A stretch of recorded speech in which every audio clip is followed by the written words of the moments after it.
What if I told you that paranormal encounters spike significantly around Halloween and cryptid sightings peak during October when ancient barriers are thinning? Tonight, I'm exposing the real monsters that hunt when the veil drops. You ready for this? I'm Uncle Perry. I don't just tell stories. I dig up the fucked up ones most folks are too chicken shit to talk about. And I do it in a cavalier kind of way. From cryptids and government secrets to UFOs and aliens, I chase down the truth behind the legends. Tonight, we're tracking the cryptids that show up on or around Halloween. Let's get it! Alright, let's talk about this whole veil thinning business because I'm sick of hearing the same old ghost stories every damn October. You know the ones. Ooh, the veil between the worlds is thin, so Grandma's ghost might see what you're really doing with that pumpkin spice candle. Nah, fuck that noise. What if the veil isn't about dead people at all? What if it's about something a hell of a lot scarier? Something with claws, fur, and a hunger for folks that hang out in the night. Here's how I see it. The veil isn't some mystical bedsheet separating us from the afterlife. It's more like a glitchy security fence between our world and a whole jungle of wild, pissed-off creatures that don't fucking belong here. Every autumn, especially around Halloween, that fence gets wonky.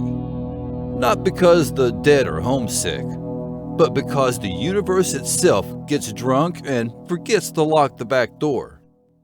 Now, I know what folklore says. The ancient Celts called it Samhain, the time when the boundary between worlds goes paper thin from October 31st to November 1st of every year. But let's be real. If you were a ghost, would you really wait for October to show up before leaving some ectoplasm on the doorknob? Ha! Hell no. But if you're a monster, some interdimensional apex predator, shit, you're just waiting for a weak spot to tear through and raise some fucking hell. And get this. There's actual biological weirdness that lines up with all this monster mayhem. Every fall, something shifts in the natural world, and the government's wildlife agencies conveniently ignore the pattern. October through early November is peak mating and territorial season for apex predators across North America. Bears, wolves, mountain lions, they're all ranging further, acting more aggressive, defending their territory and hitting that ass constantly. Food's getting scarce, the nights are longer, and everything with fucking teeth is on edge. So if there are undiscovered monsters out there, call them cryptids, call them interdimensional trespassers, you can bet your ass they're going to be more active when nature itself is in chaos. The veil thinning isn't about lost souls. It's about hungry things getting bold. But here's what they won't tell you. Over 4,200 documented Bigfoot sightings show the exact same pattern. August through October, peak activity. Not random. Not coincidence. Behavioral. Add to that, shorter days mean more darkness when people are actually outside. Dawn and dusk, prime cryptid activity hours, now overlap more with human routines. You're out walking your dog at 6 p.m. and boom, it's already dark as fuck. The woods are closer than you think and you get that oh shit feeling in your stomach. And the environment itself is changing. Leaves falling means better visibility into the forest. Food scarcity before winter pushes predators, all predators, closer to human territory. they're taking risks they normally wouldn't take. Let's talk geography for a second. Some places are just fucking weird. The Bridgewater Triangle, the Bennington Triangle, Skinwalker Ranch. These are what I call portal hotspots. Not haunted houses, but places where the laws of physics seem to take a shit. Folks see things there that shouldn't exist. Shadowy shapes, glowing eyes, giant footprints. And unlike ghosts, these creatures leave evidence you can bag up and show your buddies. Hair samples, footprints, even blood. You can't dust a ghost for DNA, but you sure as hell can with a cryptid. And here's the kicker. Every time something truly bizarre happens, the official story is always the same. Move along, nothing to see here. Authorities blame bears, big dogs, or just plain hysteria. But the witnesses? Fuck. They know what the hell they saw. And it wasn't a goddamn raccoon. It was something that stepped through when the rules got loose, took a look around, and decided to hang out for a snack and fuck with people. So yeah, forget the haunted dollhouses and grandma's ghost stories. The real Halloween terror isn't some see-through spook. It's the possibility that the veil is a barrier meant to keep the real monsters out. Or hell, maybe it's meant to keep us in and the cryptids are the sneaky bastards who slip through. Either way, when the air gets cold and the veil gets thin, I'm not worried about ghosts. I'm more worried about the things that leave tracks in the mud and fucking teeth marks in animals. Here's the real question. Do you think the veil's real purpose is to keep things out or keep us in? Sound off in the comments. And coming up next, we're diving straight into the wildest, chilling Halloween cryptid encounters ever reported. So grab your junk and hold on tight. Alright, strap in and keep your sanity close, because shit's about to get real. We're diving headfirst into the wildest Halloween cryptid encounters on record. That time of year when the veil's at its weakest. I'm talking October 9th through November 12th. Modern pagans call it Samhain season. These encounters are real, documented run-ins with shit that'll make you want to sleep with the lights on and a baseball bat under your pillow. Let's kick this shit show off with everybody's favorite cryptid, Dogman. You've probably heard of this one. The Beast of Bray Road. This furry fucker seems to have a fetish for Halloween. October 31st, 1991, Elkhorn, Wisconsin. 18-year-old Dorstein Gibson is driving down Bray Road late at night in her blue Plymouth Sundance. Out of nowhere, her tire thumped like she hit a goddamn moose. She stops and gets out to check it out, because horror movies have taught us nothing. And that's when she sees it. A tall, dark figure with a thick, muscular chest, covered in dark brown fur, way taller than any man. It had a dog-like face with pointed ears sticking up, standing on its hind legs about 30 feet away on the road behind her. It was fucking staring at her with eyes that glowed in the dark. The thing charges her, and she barely makes it back into her car before it's on her.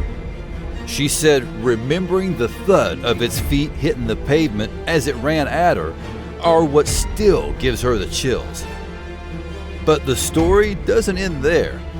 Fast forward to Halloween night 1999.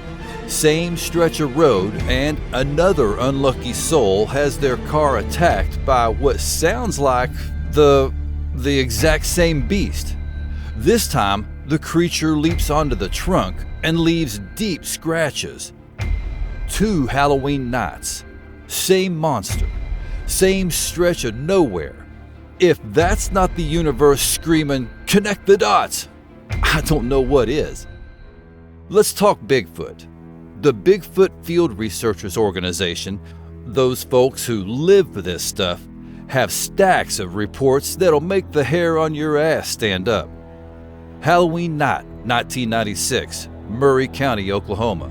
It's almost midnight and a witness is out by the creek when they spot a dark figure kneeling by the water.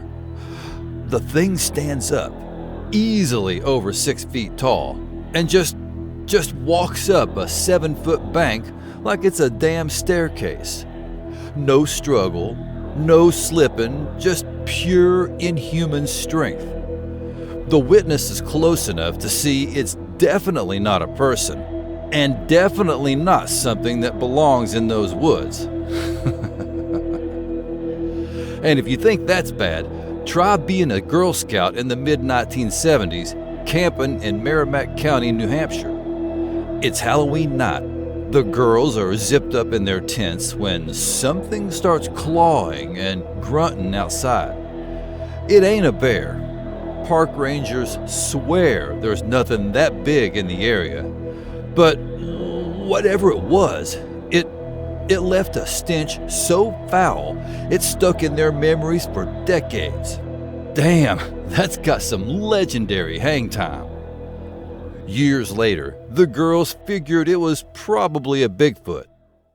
October 11 through the 15th, Mason County, Michigan, multiple years, same date range.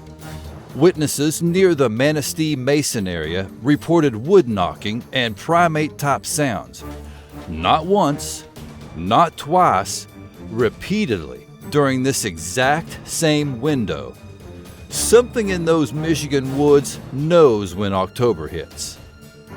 October 19, 2003, LaFleur County, Oklahoma, 11:30 p.m. A couple camping near a creek heard vocalizations they couldn't explain. Two-pitched sound, starts high, drops low, 3 seconds long, repeating every 30 seconds. They described it as a cross between an elk and an elephant, with a hollow, foghorn-like quality. These weren't casual campers either. They were experienced outdoorsmen conducting Bigfoot research. They knew what elk sound like. They knew what bears sound like. This wasn't either one. October 20th, 1967, Bluff Creek, Northern California.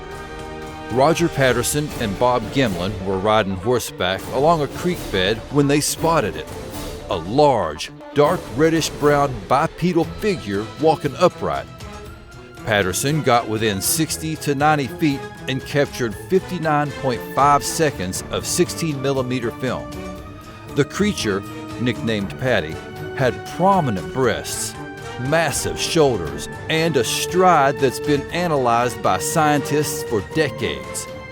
This is the Patterson-Gimlin film, the most famous piece of Bigfoot evidence ever recorded, and it happened smack in the middle of the veil thinning window. October 22nd, 2001, Foster Valley Road, Tioga County, New York, 1 a.m. Witnesses driving south on Foster Valley Road near Day Hollow Road had a close roadside encounter with a female upright Bigfoot. Clear night, no streetlights, hardwood forest. The BFRO investigated and classified it as credible due to the proximity and detail of the witness account. Something walked out of those woods, and it sure as hell wasn't a bear. October 26, 2024, Monroe County, Tennessee, deep in the Smoky Mountains near the North Carolina border. Andy Morgan's camping with a BFRO expedition group southeast of Tellico Plains. It's 2:15 in the afternoon, sunny, mid-70s, the kind of day where you don't expect to see a damn thing. Morgan's scanning a ravine when he freezes. Something's staring back at him. A face. Not human, not bare, just watching. Days before this encounter, the same group heard a loud slap on the back of a building in the area. No explanation. No animal that size moves that quietly, then announces itself like that. The BFRO classified this as credible. The area's got a history, multiple witnesses to the audio event. And Morgan? He saw what he saw in broad daylight. November 2nd, 2024, Newberry County, South Carolina, 25 miles northwest of Columbia, along a power line route near the Palmetto Trail. Deer season. A police officer, we'll call him JM, is hunting from a blind. He's trained to observe, trained to stay calm under pressure. Then he hears it, a deep grunt and a stomp. JM looks up, 7 to 7.5 feet tall, long brown hair covering its body, ape-like face, arms that hang way too low. They lock eyes for 30 fucking seconds. Half a minute of this thing just staring at him. Then it turns and walks away. JM went into that blind a skeptic. He came out a believer. The Bigfoot Field Researchers Organization investigated this case personally. They classified it as Class A, the highest credibility rating the BFRO gives. Misidentification? Ruled out. This was the first Bigfoot report out of South Carolina in 2024. Now, let's flap on over to West Virginia, because the Mothman decided to make his grand appearance just days after Halloween. November 12, 1966, 5 men are digging a grave in Clendenin, West Virginia, because weird shit never happens in graveyards, right? While taking a break, they look up and see a huge winged humanoid gliding over the treetops.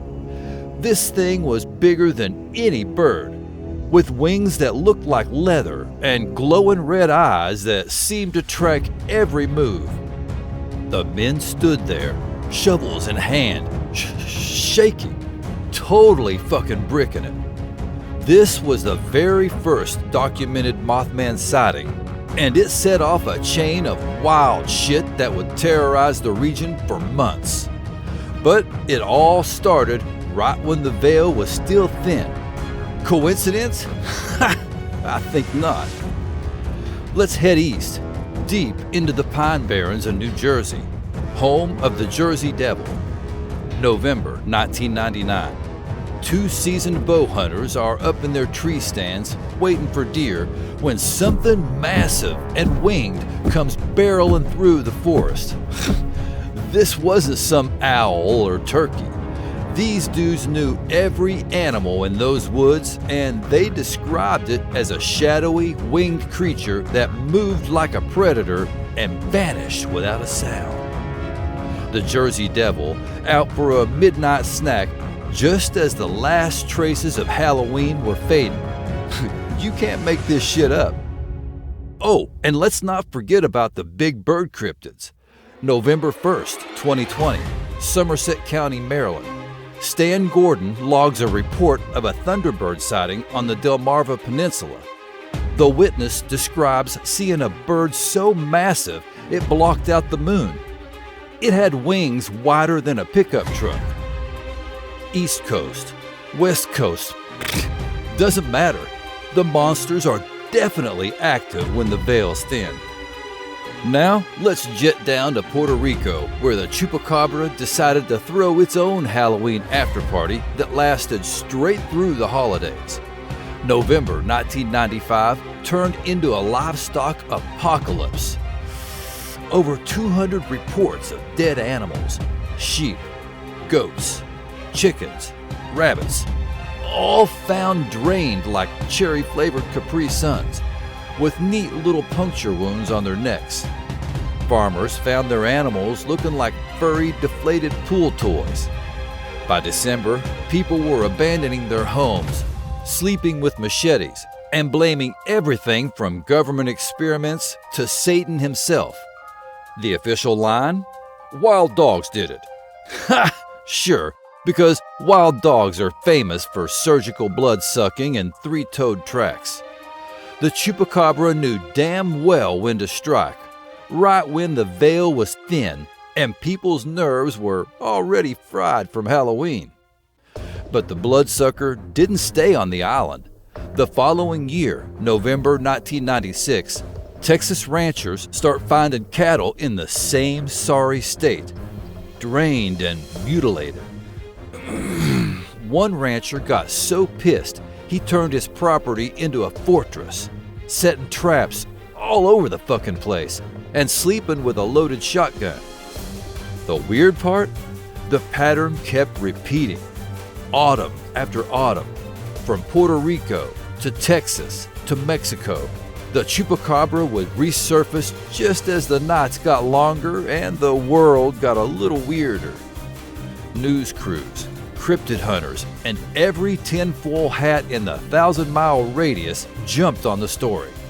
But every time, the authorities would shrug and mutter something about coyotes. And if you think the land and sky are the only places monsters like to party during Halloween, think again. October 1894, the Ohio River near VV, Indiana, became ground zero for what locals call mud mermaids. But don't let the name fool you. These weren't singing, seashell bra-wearing Disney rejects. We're talking 4 to 5 foot long reptilian freak shows with webbed claws, chestnut fur, and faces that were just human enough to make you reach for the toilet paper. The earliest reports go back to 1839, but it was in October 1894 that things got really fucked. These things lurked in the riverbanks, feeding on fish and scaring the shit out of anyone who got too close. There's even a report from a Confederate captain who got a good look at one, describing it as having yellowish skin, a hairless head, and a body that just tapered off into something not found in any biology textbook. They moved fast, screeched like banshees, and made it crystal fucking clear that the rivers weren't safe when autumn rolled around. And that's the thing about Halloween and the weeks that follow. It's not just one flavor of monster getting bold. Whether they're prowling the woods, swooping through the skies, or slithering through muddy riverbanks, these creatures all seem to know when the cosmic security system is down for maintenance. The veil thins, and suddenly every nightmare you ever had decides to take a goddamn stroll through our world, leaving behind footprints, blood, and memories you can't scrub out with holy water or therapy. The pattern is too damn consistent to ignore, and the timing is too perfect to be a coincidence. Are there any cryptid sightings you can think of that have happened on or around Halloween? Comment below. But get ready, because next we're fixing to rip the Band-Aid off the biggest monster of all. The government cover-ups that make you wonder if the real cryptids are the ones in suits holding the redacted files. Alright, let's talk about these dickheads who wear suits, carry clipboards, and have a black belt in redacting the hell out of any report that smells even a little bit like the truth. Because every time some truly batshit cryptid chaos goes down, the official story is so tasteless, it reminds me of your mom's recipe of plain rice cakes soaked in water and sprinkled with oatmeal. You ever notice that? The wilder the encounter, the more mundane and dismissive the explanation. It's like they're overcompensating toward the boring side to offset the excitement of what's really fucking going on. Let's start with the Beast of Bray Road. So, what do the Wisconsin game wardens and local cops say? It's just a big dog, maybe a wolf, could be a bear. Yeah, right.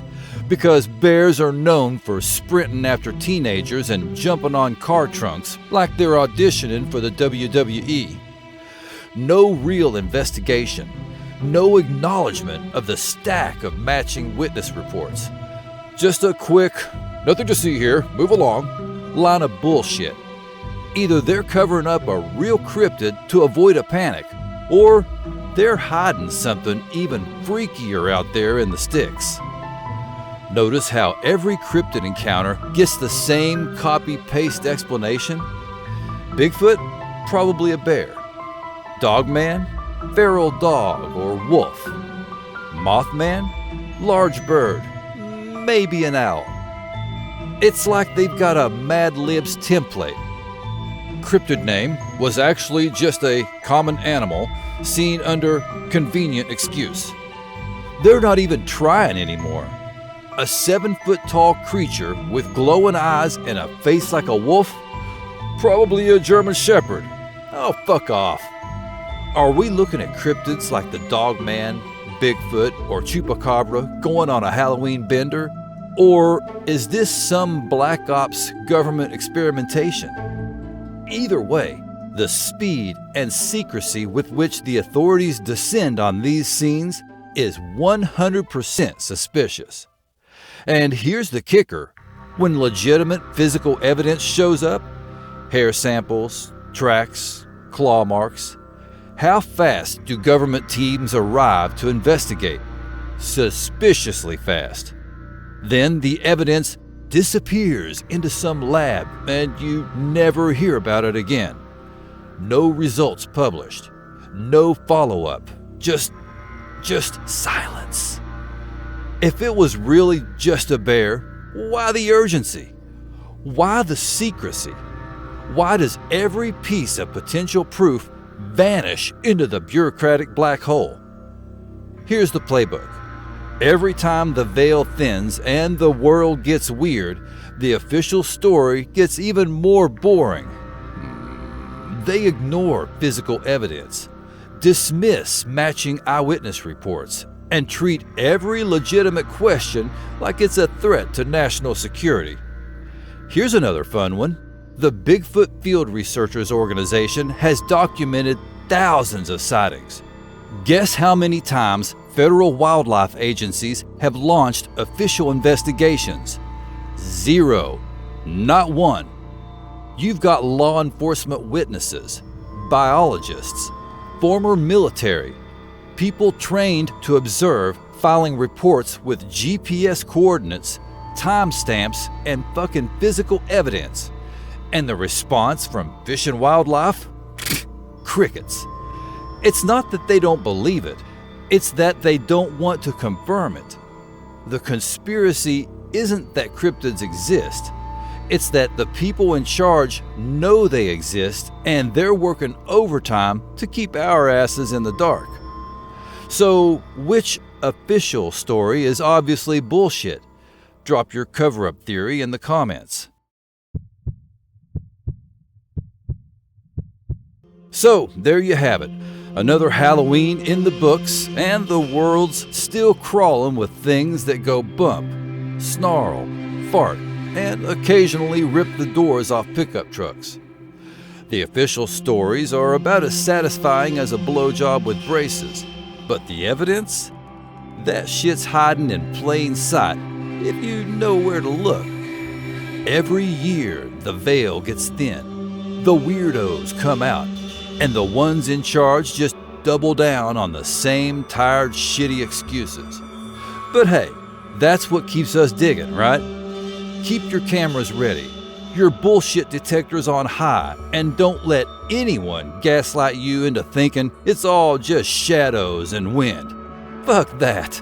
Because out there in the dark, something's always watching, and it sure as hell ain't waiting for permission to cross over. Sleep tight, and happy Halloween. Are you a fan of weird-ass monsters, cryptids, aliens, or UFOs? Then tap that like button and subscribe. That way, you won't miss out on more of my fucked up commentary. And besides, I really do appreciate it. So, do you think I'm onto something here? Or is it all just coincidence? Let me know down in the comments. And if you're ready to crank that shit all the way up to 11, that join button's got your name on it. For just $2.99, you can have my back in a huge way. Until next time, y'all keep it real, keep it chill, and stay creepy! Catch you on the flip. Thank you so much for watching all the way to the end. You are the real beast.